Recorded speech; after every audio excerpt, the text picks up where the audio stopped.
Welcome to Stories with Annie. Sit back, relax, and let the story speak. At 2:17 a.m., the phone rang. Detective Aaron Black was awake. He always was. The voice on the other end was calm, too calm.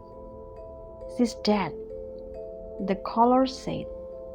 Then the line went silent. Her name was Clara Whitman. She was 32 years old. She lived alone in a quiet town called Ravenbrook. People described her as polite, private, and predictable. She worked as a night librarian. Every night, she closed the building at 11:30 p.m. Every night, she walked home alone. Until that night, her body was found in her apartment. No signs of forced entry, no broken windows, no mess, just silence. And one strange detail: her phone was missing. Detective Blake stood in the apartment. Everything looked normal. The table was clean. The lights were off. The door was locked. But something felt wrong. On the kitchen counter, there was a cup of tea, still warm. Clara never drank tea at night. Her friends confirmed it. She had a caffeine after 8 p.m., one of them said. So why was the cup there? And who made it? There were three people who mattered. Suspect 1, Daniel Reed, her ex-boyfriend. They broke up 6 months ago. He wanted to get back together. She said no. Daniel said he was home all night, alone.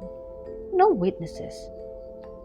Suspect 2, Mrs. Holloway, her neighbor. She lived across the hall. She claimed she heard nothing, but the security camera showed something strange. At 11:52 p.m., her door opened, then closed. She said she was asleep. Suspect 3, Lucas Grant, a quiet man from the library. He helped Clara close the building sometimes. He admired her too much. He said, "I only wanted to protect her." That sentence stayed in Blake's mind. At 3:40 a.m., Blake checked the call log. The missing phone made one outgoing call at 2:17 a.m. to his own number. That meant one thing: the caller was inside the apartment. Someone who knew Black, or someone who wanted his attention. Black returned to the apartment later that day. He noticed something new. A photo frame on the shelf was slightly tilted. Behind it, a folded piece of paper. 3 words were written on it. He was here. No name, no time, just fear. Black questioned Mrs. Holloway again. This time her voice shook. I made the tea," she said quietly. She explained everything. She saw a man enter Clara's apartment. Clara looked uncomfortable, but she didn't scream. Mrs. Holloway didn't call the police. She was afraid. Afraid because the man was someone everyone trusted. The man was Lucas Grant. the quiet helper, the polite one.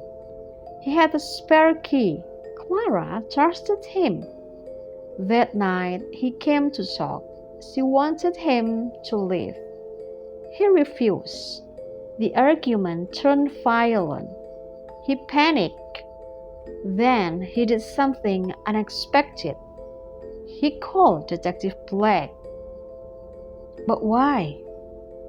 Because Blake once helped him years ago. Lucas believed if I tell him first, he will understand. He was wrong. Lucas was arrested that evening. He didn't resist. He only said one sentence. I didn't mean to hurt her. Blake looked at him and replied, but you chose not to stop. The case was closed, or so it seemed. But one question remained. If Lucas called at 2:17 a.m., who moved the photo frame after that? Some stories end with answers, others leave shadows. If you want to hear the next case, stay with me. The next story begins with a door that was locked from the inside.